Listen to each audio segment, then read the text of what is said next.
No vídeo de hoje, vamos falar sobre as inúmeras formas criativas que os produtores da série The Untamed usaram para nos entregar o romance nada bromance que envolve nosso casal ancião. Os BLs na China sofrem inúmeras censuras e, dentre as mídias chinesas, os manhwas, donghua, C-dramas são formatos que possuem mais restrições em suas transmissões, talvez devido à sua fácil veiculação e disseminação, consequentemente o seu alcance. Essas restrições exigem dos diretores, da produção e do elenco criatividade em criar artifícios para conseguir transmitir as emoções e sentimentos dos personagens que, originalmente, o autor da obra teve a intenção de passar. Esses elementos precisam ser passados sutilmente, de uma maneira com que a gente de fora, que não está familiarizado com os costumes chineses, não entenda ou perceba essas mensagens facilmente. Por isso, quanto mais você conhece a história e a cultura do país,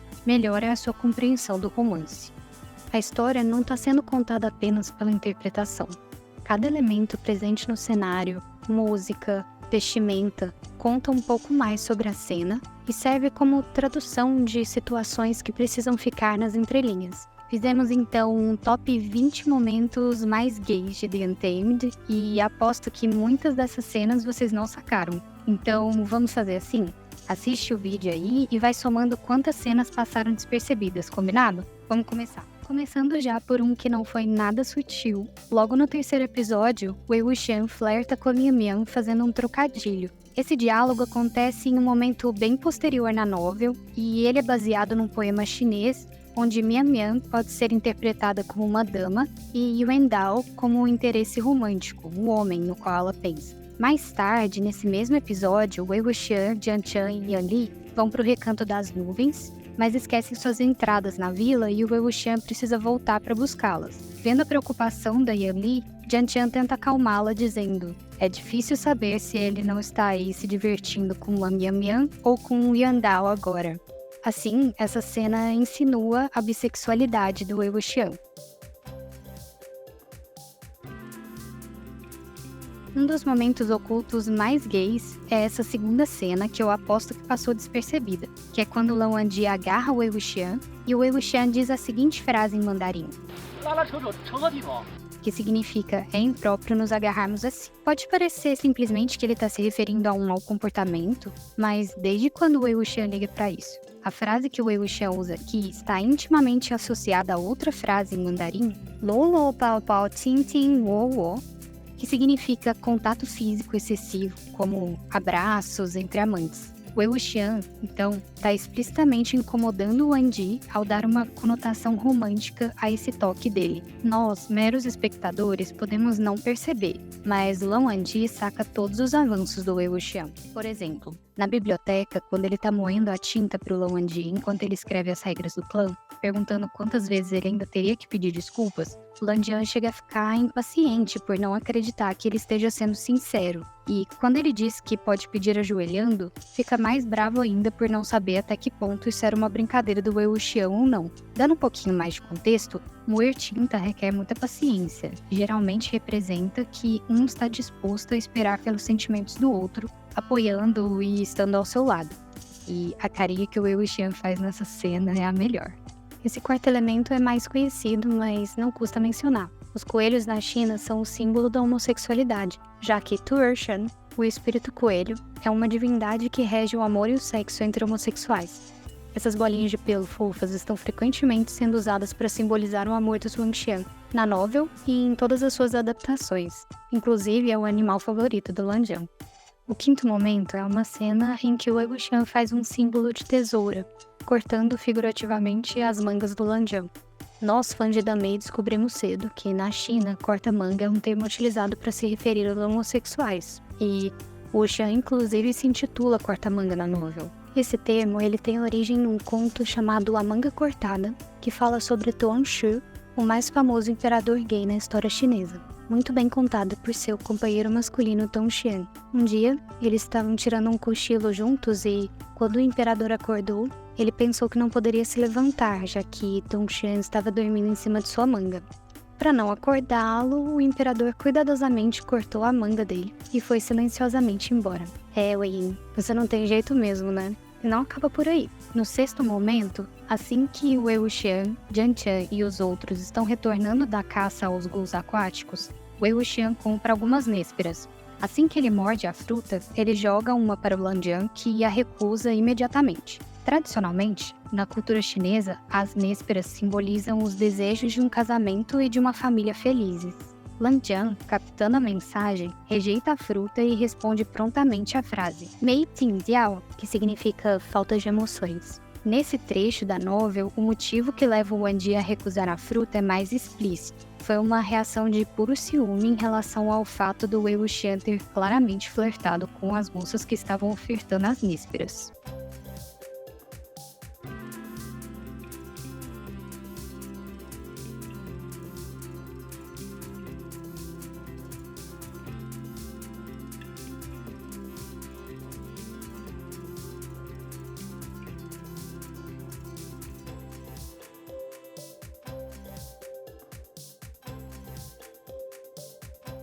E agora a coisa tá ficando séria. O sétimo momento foi a primeira vez em que eles se referem um ao outro como Zhizi. Embora esse termo tenha sido traduzido como confidente, ele tem mais significado na cultura chinesa, algo como alguém que me entende profundamente.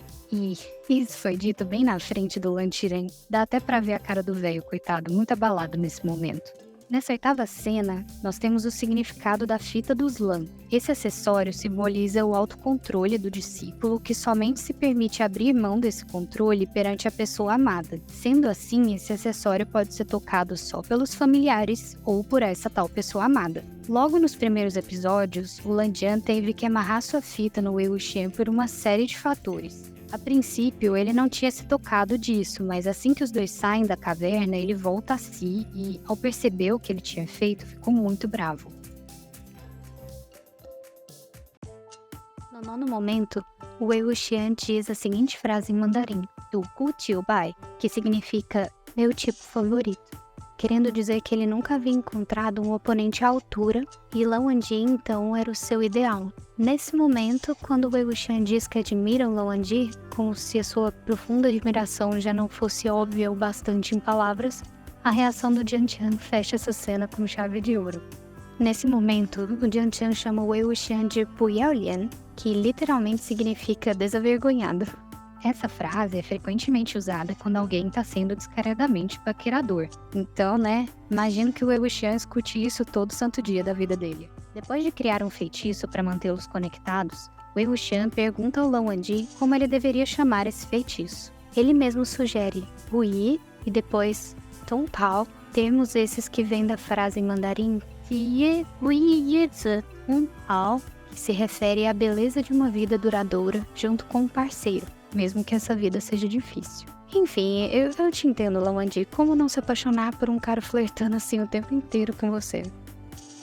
No 11º momento, Wei Wuxian diz pro Lan Jian que vai dormir no seu telhado, e dizer que vai dormir no telhado de alguém é o mesmo que confessar amor ao morador da casa. O coração do Lan Jian chega a travar nessa hora e o meu também. Acho que, de todas, essa foi a cantada que mais abalou as estruturas do jovem Lan.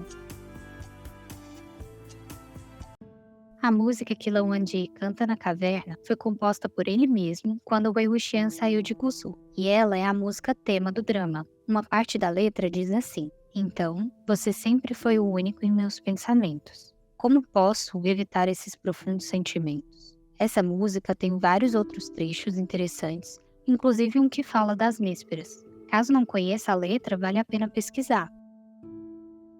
A 13ª cena, em que o Wei Yin está conversando com o Lan Jian no dia da caçada do clã Jin, ela tem uma tradução mais complexa, que pode facilmente perder seu significado real. Então, lembrando, o termo Zhizi significa alguém que me entende, e na cultura chinesa isso é visto como algo quase impossível de se encontrar, algo extremamente raro. Por isso que é traduzido, a grosso modo, como alma gêmea. E nessa cena, o Wei Wuxian diz Bishan Zhizi, que significa alma gêmea por toda a vida. E isso foi um baita presente, já que não rolou a cena do beijo roubado, obviamente. No 14º momento, temos uma cena em que o Lan Wangji pensou que era absolutamente ridículo o Wei Wuxian ter nomeado sua espada como Sui Bian, que significa tanto faz. Essa cena é importante porque nela vemos o quanto dar nomes às coisas é um ato importante para ele, o que nos leva a concluir que, não por acaso, uma das interpretações do nome do Lansidir é ansiar por, ou desejar algo, que, no contexto dado, significa perseguir alguém de quem você sente falta, mas que não pode alcançar. Alguém que se espera que retorne. Depois da fatídica despedida no penhasco, o Lawandi colocou todos os seus sentimentos com relação ao Wei Wuxian na única conexão com o passado que lhe restou. A 15ª cena é sobre galinhas. Enquanto bêbado, Lan Jian rouba 2 galinhas e as entrega para Wei Wuxian, perguntando se elas são boas. E na China, entre diversos rituais, um deles envolve o noivo presentear a noiva com galinhas gordas e saudáveis para propor casamento. Esse foi o pedido de casamento mais inusitado que eu já vi. Eu achei muito fofo. E vocês, o que acharam?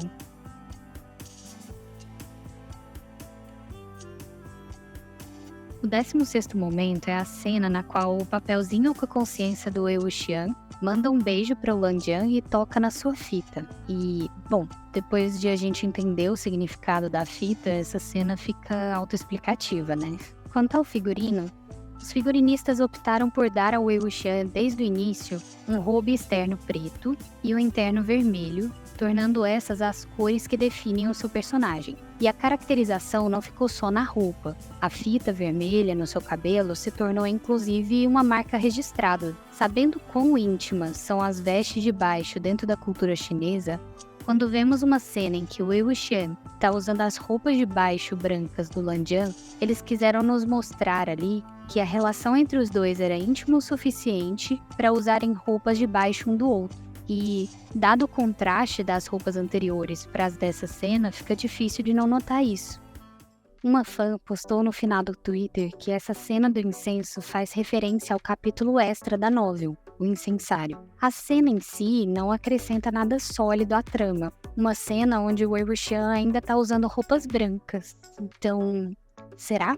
No extra, Wei Wuxian e Lawandi, já casados, estão organizando algumas coisas quando encontram um incensário. O Wei Wuxian, então, ele queima um incenso nele para ver o que ele faz, mas no momento nada acontece, então eles deixam esse artefato mágico de lado. Quando eles vão dormir, ambos entram no sonho um do outro e, ironicamente, a pessoa mais sem vergonha da face da Terra, o Wei Wuxian, sonha com uma vida pacata, enquanto Lan Jian tá sonhando com a sua revanche e as travessuras de Wei Yin na biblioteca, digamos assim. Lawandi, quem te conhece que te compre.